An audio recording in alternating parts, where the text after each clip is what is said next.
The UN Climate Change Conference, the Conference of the Parties, or COP. An annual gathering of people from around the world calling for urgent action to be taken to avert climate disaster.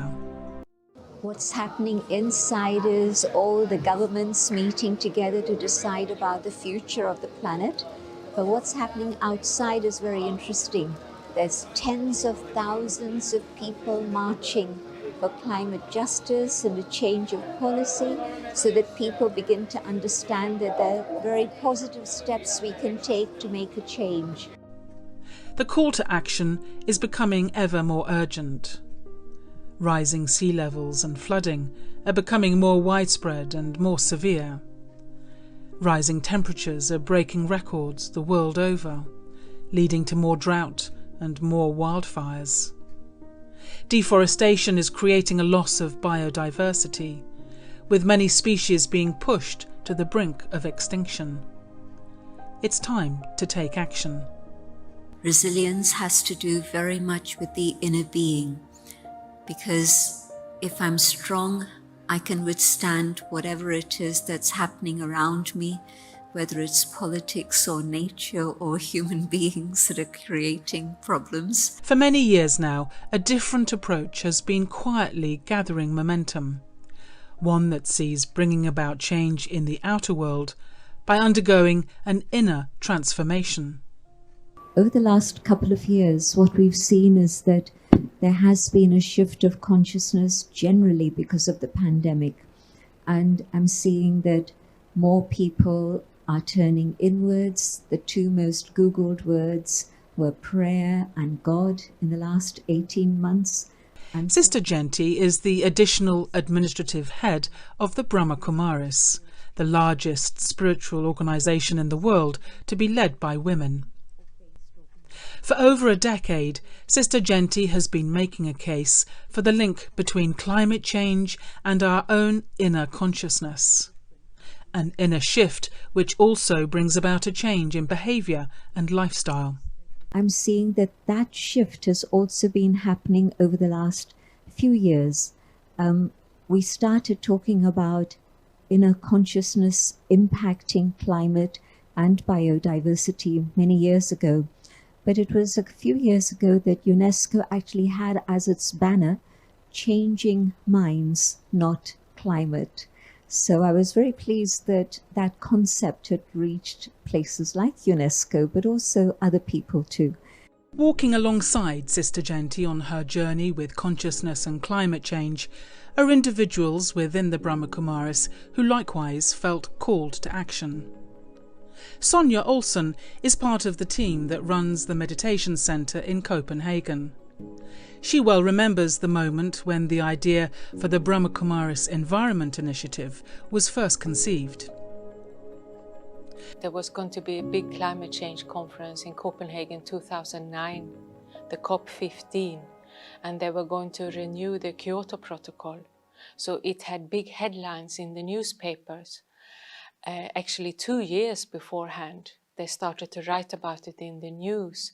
And I never heard about the COP conferences before. And I knew environmental problems, but I wasn't that interested.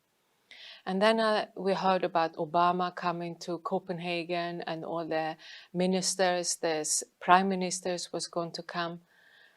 And I thought Brahma Kumaris should also be part of this movement, this conference, and to bring our contribution and our vibrations.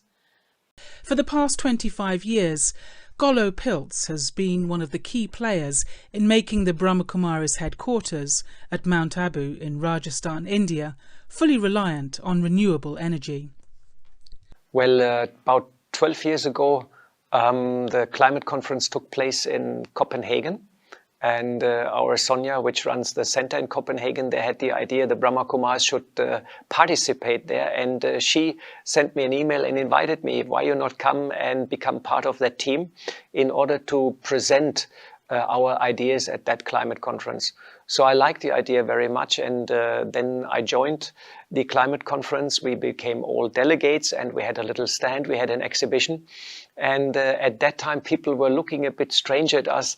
What are these yogis doing here at the climate conference? And they told us, we have money, we have strategy, and we have technology, and we fix the climate problem. And at that time, really, people believed it will be just a decision of a couple politicians, and we fix it. But as we see, it's not that easy. It takes much more time. It's very, very complex because lifestyle changes required, change of attitude is required, change of consciousness is required, and that is not so easy to bring forward. The Brahma Kumaris is an organisation of over 1 million regular students in more than 120 countries worldwide. So how do the changes each of them is making to their own lives impact the environment? And so spirituality and consciousness and meditation bring that state of fulfillment that can never be experienced through acquisition of property or possessions or even relationships. There'll always be up and down and ding-dongs going on in all of that. And so through this discovery, you realize that you don't need to take more in terms of the natural resources of the world. You can be very content and comfortable with whatever it is you have. Of course, there's a limited point that you require the physical things for a certain level of comfort and well-being. But beyond that state, anything extra doesn't help any further. And you come to this understanding. And so what you're taking from nature changes completely. Your approach to other beings and other forms of life in terms of harming them or being aggressive and violent against them in terms of food and drink, you stop that. Dr. Karen Blinko, an academic researcher, lecturer and author, made a special study of the Brahma Kumaris as part of her PhD. She examined how the organisation embraced issues around sustainability and slowly inspired new ways of operating in meditation centres throughout India and around the world. Brahma Kumaris encompass both sustainability and spirituality in a beautiful, holistic way that I think is actually key to achieving sustainability. Brahma Kumaris deals with these issues from the inside out. The rest of the world is very much from the outside in. I totally believe that if we are to achieve sustainability, we have to work with our inner environment much more than we do so far. And Brahma Kumaris have done this for many, many years. You're spreading it more and more. I also like the way you've been dealing with inspiring your own centers around the world, because recording what Golok, Sonja and Sister Jayanti were talking about, they said we do not force anything on anybody. We allow the emergence, we allow the sustainability agenda to sort of grow organically. And so when people get inspired, we give them permission to then engage in a variety of initiatives. And so slowly this has spread. And I think that it may have been a slow start, but it's really caught up. And the haste with which it's now being communicated, people are engaging in it, is quite extraordinary. I'm also aware that when you start to meditate, the journey inwards is primary. And it was for me, and it's for many others. But it comes a point where I have to translate that and relate to the world again, and to relate my spiritual transformation, my spiritual interest into the world and worldly issues. The construction of a third campus, Shantivan, designed to accommodate up to 25,000 people, presented an opportunity to scale up the experiment with renewables. I was quite happy when this project was completed. The government was happy, we were happy, everything was functioning. And then Ramesh Bhai, at that time he was the financial head of the Brahma Kumaris, he asked me why not to build a big solar steam cooking system in our coming up Shantivan complex. And so after some thought process, then we applied to the Indian government for funding. And then we increased the size of the dish to 12 square meter. And we built a solar steam cooking system based on 84 parabolic concentrator, which produces 3,500 kilograms steam and can cook 35,000 meals per day. And this system we completed in 1999. And that system still, also like the other one, are still working today without any problem. The final project was the most ambitious yet, to build a 1 megawatt solar thermal power plant at Mount Abu called IndiaOne, generating enough energy to heat and power the entire campus. The project was amongst the first of its kind. That was like 10 years working for that project, and we had many critical events or moments in this building this power plant. Sometimes we were running out of money. Funding is always a big issue in renewable energy. Sometimes we had very, very serious technological problems because many of the components have been in-house developed, so we really had to design new dishes, new tracking. We had to create our own computer programs, literally, and program computers to control the whole plant, you know, because constantly you have to supply steam to the turbine, so that's quite complex. So it was quite challenging, and once it was ready, we pushed the button, and this huge project started functioning. I would say that was one of the highlights of my life, yeah, for sure. So the kind of working with the environment initiative, and also the work that Golok has been doing for the past 25 years with his solar panels and photovoltaic discs, is very much an integrated part of the Brahma Kumaris philosophy and fits absolutely perfectly. It's a kind of an extension of the work you're doing already. Away from the cutting-edge technology of solar thermal energy, another research project was underway called Sustainable Yogic Agriculture. This involved yogis meditating amongst the growing crops to both increase the yield of the crop and reduce the stress amongst the thousands of farmers trained by the Brahma Kumaris in this new, environmentally friendly way of farming. I was introduced to the yogic agriculture, and I was fascinated by the impact meditation practices had on the crops. The fact that you don't need as much water, don't need as many fertilizers, that the nutrients are greater in the products. I'm seeing that from 10 years ago to today, environmental groups are recognizing the spiritual input that's needed. And so faith-based organizations are being invited on all of these platforms now. And I think they've seen the pain, the suffering that's happening through climate change. And they're seeing that whatever we are doing on an external level just isn't enough.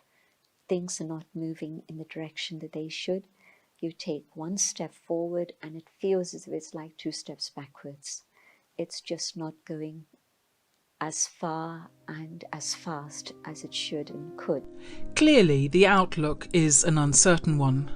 But key amongst the Brahma Kumaris teachings is an understanding that we are passing through a time of global transformation, one that will ultimately give way to a new and brighter era for humanity. We've always been very aware that we're in a period of transition, and the transition is from dark to light. You could call it from winter to spring, but also from darkness to light. And so we are understanding that as we come closer and closer to times that are very, very critical, and I think we're at that point now, after all the things that have happened through this year, I see that we're at a very, very critical point of transition. And once the transition is over, then I do see that there's again a time of abundance coming. And so I know that that has to happen. There has to be a movement from the dark to the light again. And so that is the vision that I hold in front of me. But I do see that what's immediately ahead of us is a very challenging time. Sometimes just to stop and take a deep breath and feel the wonder of breathing. And knowing that you breathe the same air as everybody else on the earth. And then stop and look up and look at the blue sky and feel the sense of wonder of being alive. Or do you just stop and look at the flower? Take a deep breath and get that sense of wonder again. And that energy which is in the moment and in the sense of wonder, that energy is very important to keep moving forward towards the spring of our humanity and spring of the planet. And in that peaceful moment, I also remember very easily that deep inside I'm a soul and I will live forever, I'm immortal, and my eternal connection with the divine will always be there in the background or in the forefront.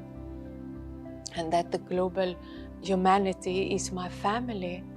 Those eternal principles of life are easy to remember when I stop. Take a deep breath and look at the sky. And so if today I choose to sacrifice little things and my own comforts for the greater good of the planet, it's going to stand me in good stead. Because there is going to come a time when things are not going to be available. And am I ready for that? Am I prepared for that? Do I have my own inner capacity and resources inside of me and resilience to be able to go through that without getting into a state of insecurity and upheaval and distress and creating more distress and fear around me? Can I create that state of stability and understanding and resilience spiritually today so that I'm ready to face whatever may happen in the future? People are so stuck in this material, segregated, disconnected world that they have forgotten to dream about how it could be. And I think that what Brahma Kumaris did, they did not force, Brahma Kumaris not forced the environmental agenda on anyone, but they have inspired. And that's something I also like about Brahma Kumaris. You are always positive. You always see the light in everything.